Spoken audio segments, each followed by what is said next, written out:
The residence of Crumbling Manor. Gulia.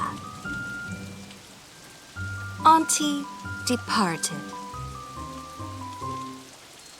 Rotten.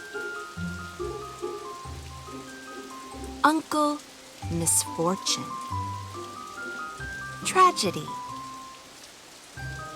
Shadow. Granddad coffin.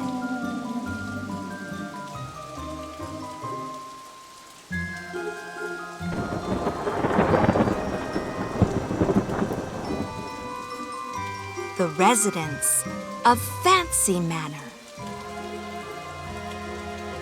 Auntie Witch. Mayhem. Danger. Dilbert. Bartimius.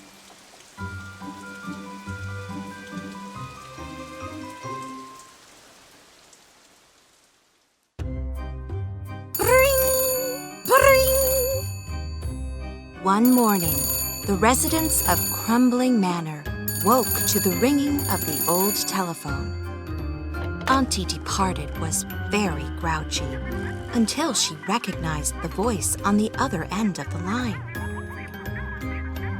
It was her sister, Auntie Witch. She was calling to invite them all to visit her and Cousin Dilbert at Fancy Manor on the shores of Lake Mystery. She wanted to celebrate the summer solstice together, especially because that year it coincided with the Great Red Moon. It was a rare and exciting event. Great Uncle Misfortune used to go there on holiday as a boy. He explained that on the night of the Great Red Moon, the waters had mysterious powers. But was it really true? Detachable ears mean easy eavesdropping. Gulia had never been to Fancy Manor before, and she wasn't very excited about seeing Dilbert again. But she did like the idea of going on vacation. She hadn't been anywhere farther than the village in maybe 30 years.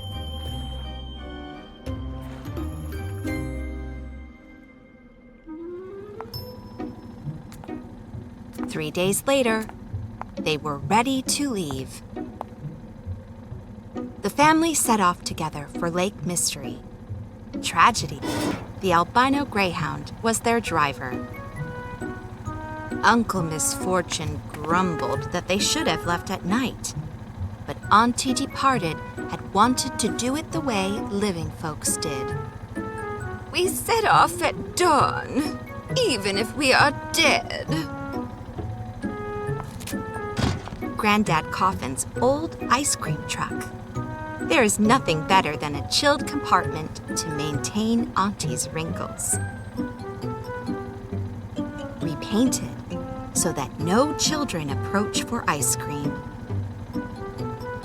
Blacked out windows to avoid being seen.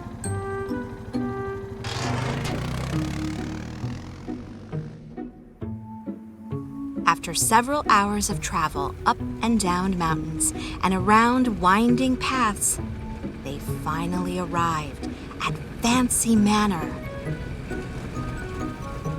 Fancy Manor. Lake Mystery. Auntie Witch and Dilbert welcomed them at the door. The aunties were overjoyed to see each other again. They hadn't spent time together since they were alive. Dilbert tried to carry the guests' luggage to their rooms, but he struggled up the grand staircase. He was not exactly used to hard work. Dilbert, the pack mule. Lord Otto, a friend of Auntie Witch. After they had settled in, the family went down to the lake to enjoy the afternoon and take a dip. The auntie sunbathed while Dilbert showed off his diving skills. He got everyone's attention, and then he splashed clumsily into the water.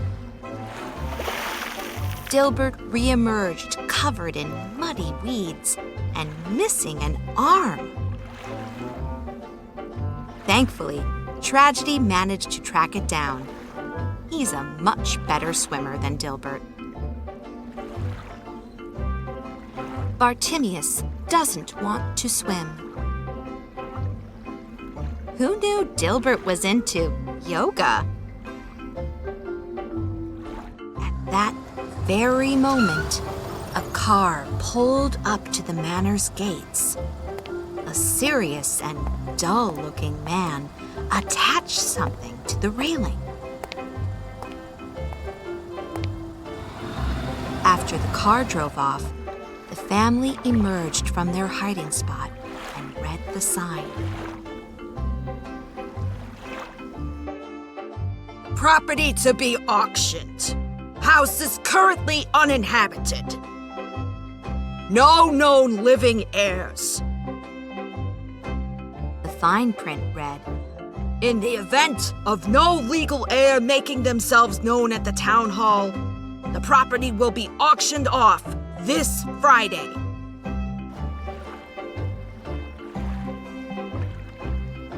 hiding and listening.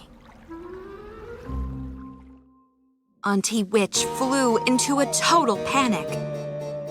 Green sweat started dripping from her pores, and she changed from her usual grayish color to a pale shade of white. They had to save the manor, but how? After they came up with several absurd plans, it was Dilbert who finally suggested a real solution. Zombie panic! Signs of disorder and distress. Main symptom, green sweat. 1. Acquire a glass jar. 2. Collect droplets of the green sweat from panicked elderly zombie. 3. Dab on face as necessary to achieve splendid warts. Very fashionable among the zombie community. Secondary symptoms. Whiter than a ghost.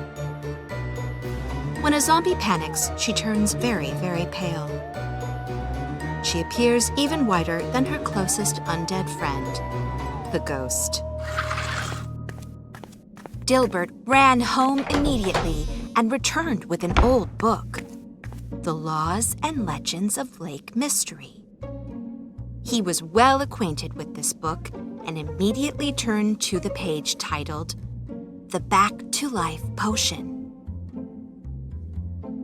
Uncle Misfortune hitched a ride. The book explained that by preparing and drinking the potion on the night of the Great Red Moon, the dead would be temporarily brought back to life. The Back to Life Potion. On the eve of the shortest night lit up by the blood-red full moon, collect magic mint and you will be able to brew a back-to-life potion. What you will need: 5 wake-me-up flowers, 7 lively pistils, 3 scampering roots, 3 high-spirited berries, 3 stubborn roots, 1 clove of garlic.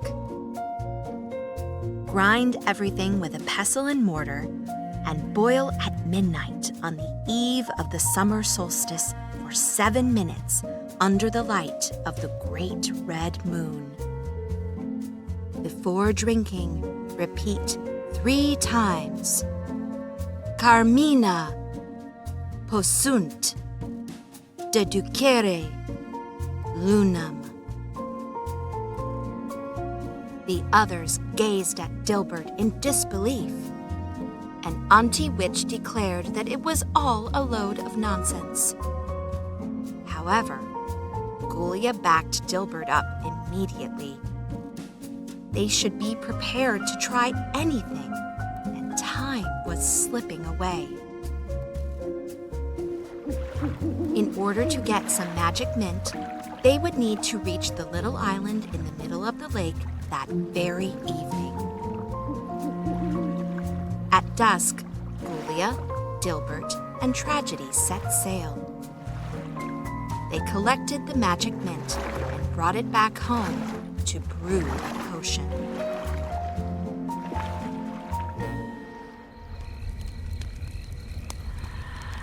At the stroke of midnight, they started to brew the potion.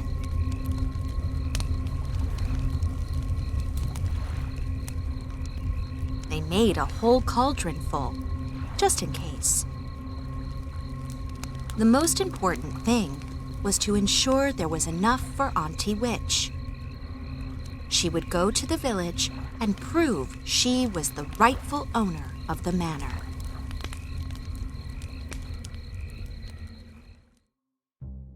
When it was time to drink the potion, Auntie Witch was so panicked that she almost didn't agree to go through with it.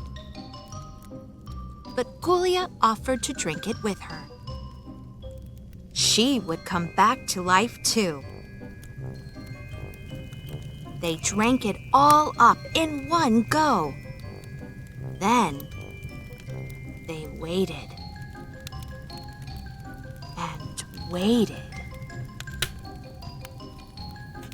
And absolutely nothing happened. Auntie Witch was at her wit's end. Dilbert, She said, this was a completely ridiculous idea. She then stomped off to bed, swearing that no matter what happened, she wouldn't go back to living in the cemetery. Over my dead body! She screamed before slamming the door. Exhausted and worried, the rest of the family trooped off to bed, hopeful that a good night's sleep meant they would have a better idea tomorrow.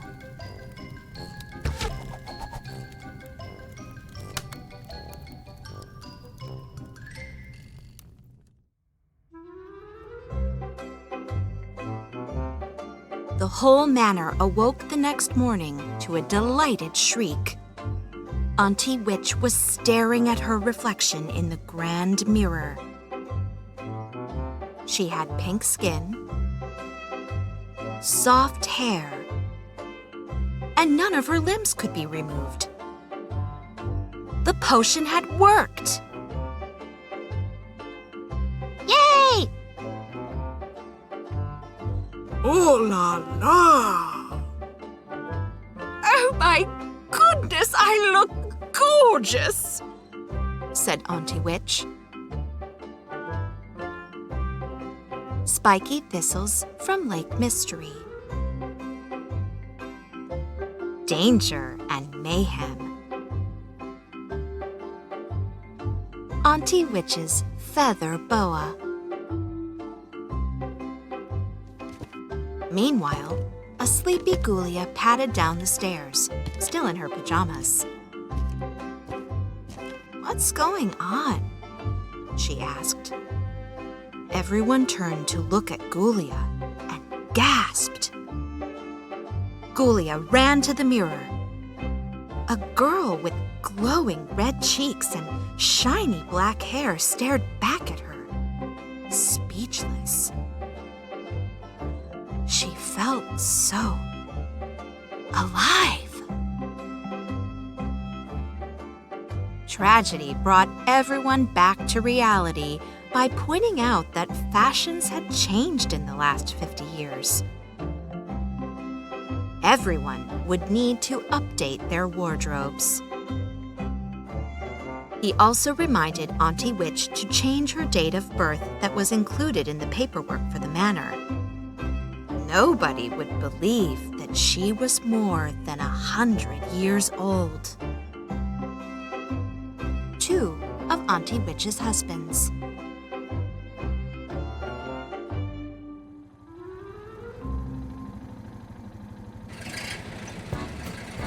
Once they were ready, Tragedy drove Ghoulia and Auntie Witch to the town hall in the ice cream truck.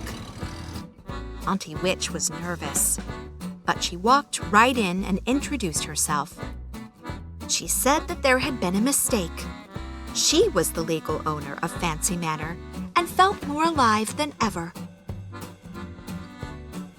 She explained this all with a sweet smile, fluttering her thick new eyelashes. But of course, madam. There has been a terrible mix-up, replied the town planner, who began nosing through the documents. He is all red, waiting nervously.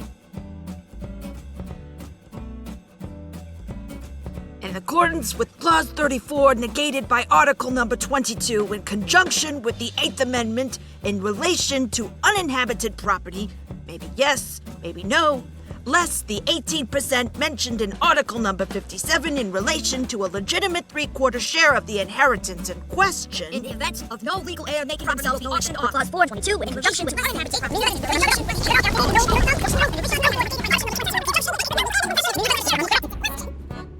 The town planner continued to cite an endless list of ridiculous laws, almost causing Ghoulia and her auntie to die once again of sheer boredom.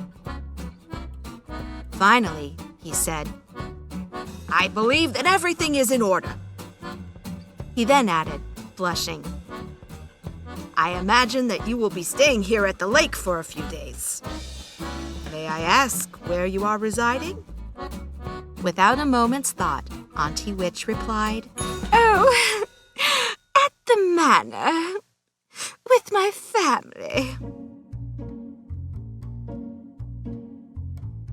Bored to death. The town planner looked a little confused. The house seemed to be in a state of total disrepair. And, in accordance with Article Number 637, subsection circle/diamond, not up to health and safety codes. Auntie Witch tried to reassure him, saying that although the house looked a wreck from the outside, inside, everything was fine. She also told him that she adored the shabby chic look. But he was insistent. Tomorrow, he would come by for tea to check on the house and deem whether it was fit to live in. Oh, no.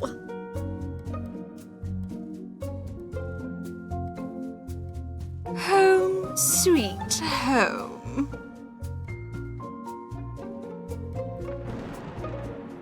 Once back at Fancy Manor, everyone was ready to celebrate. But Auntie Witch put the festivities on hold.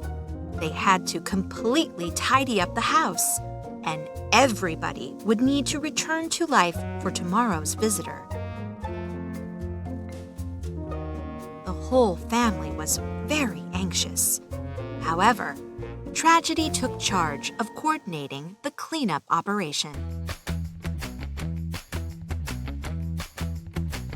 Uncle Misfortune began dusting, with a little help from Rotten. Ghoulia, along with Auntie Departed, touched up some paint here and there. Dilbert mopped the floors. Auntie Witch polished her antique tea set and dug out an ancient recipe book for living beings. She wanted to bake cookies to serve with the tea. vital support. Dilbert is horrified by the idea of having to clean. Can't believe it. Well, I won't be.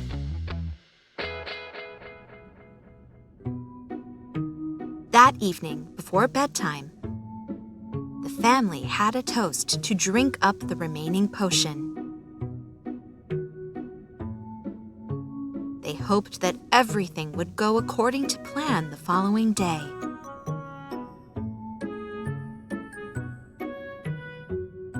The next morning, everyone looked splendidly alive. Dilbert, as a young boy. The Tea Club, hosted by Granny Coffin.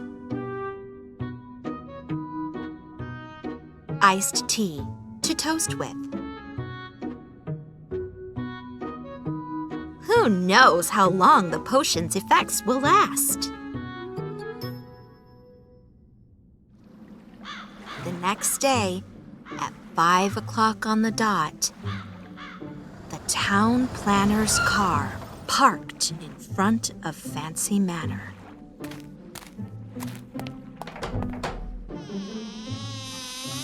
Welcome!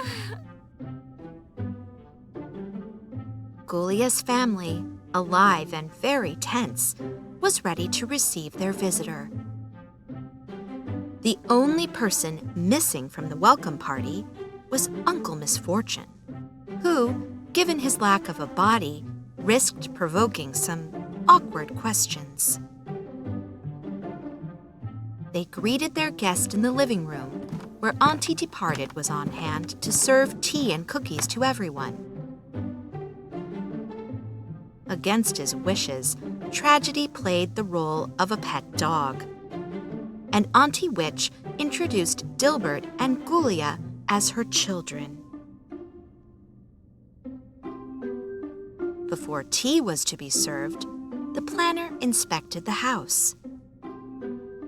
He appreciated the rich antique furnishings and decor, but noted that the stairwell needed some work in accordance with Article 234 in relation to the horizontal and vertical rules on safety. And the roof, plumbing, and wiring all needed to be fixed in accordance with Article number 344, line 6, remainder 2. After which, satisfied with how the inspection had gone, he shuffled back down to the ground floor. Bartimius, in disguise. As the town planner made his way downstairs, he noticed that sticking out from behind a plant on the landing was a head. It was nosy old Uncle Misfortune. Flabbergasted, the man pointed to the head, and Auntie Witch quickly grabbed it, saying, "Oh, that's just one of my handbags. You know that I have quite a quirky sense of style."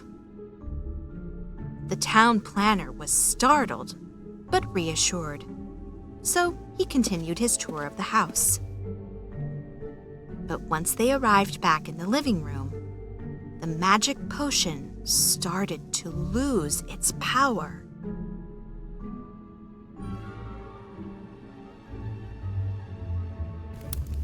After the inspection, everyone sat down for tea. A black spider crept out of the sleeve of Auntie Departed's dress. It crawled over her hand, which had turned a grayish-purple color, and wandered over the tablecloth. The man caught only a quick glance before Auntie Departed speedily caught the spider and scooped it away. Next, Dilbert's appearance started to falter. His arm, only just restitched after the accident at the lake, was starting to tear off again after he carried the tray of cookies. Auntie Witch tried to distract the town planner from Dilbert's limb.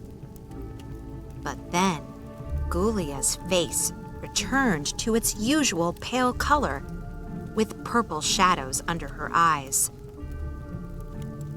The man, rather worried, wanted to rush her to hospital, but Ghoulia reassured him by saying that she was only suffering a tummy ache, probably caused by eating too many sweets.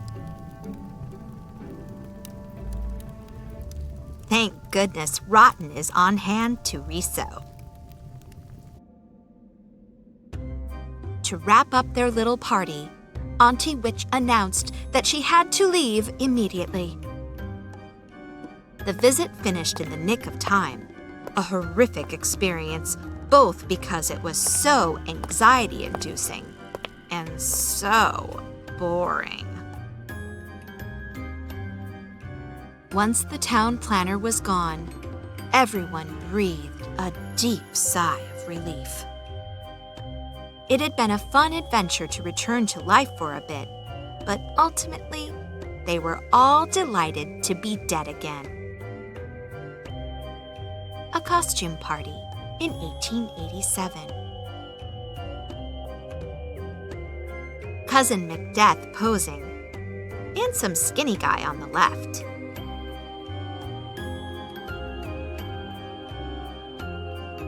Do you know what I think? Said Ghoulia. Better to be dead on the outside than dead on the inside.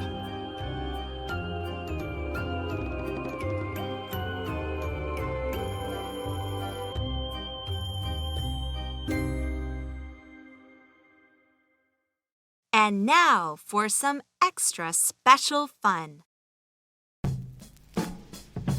Auntie Witch's back-to-life potion. A minty lemonade so tasty, it might just raise the dead. Ingredients: 6 lemons, 4 cups of water, sugar or honey, about 1 cup, a handful of fresh mint leaves, ice. Step 1. Wash your hands. Step 2. With the help of a grown-up, slice the lemons in half and give each one a good squeeze. If you don't like pulp in your juice, you can pour it through a strainer. Step 3. Mix the lemon juice and water together. Step 4. Add honey or sugar to taste. Step 5. Rip the mint leaves away from the stem, leaving the leaves whole. Stir the mint into the lemonade. Step 6. Refrigerate for 1 hour. Step 7. Serve over ice. Cheers! Dilbert's word search. Using the supplied printout, help Dilbert find his family members to help him with his mission to brew the back-to-life potion.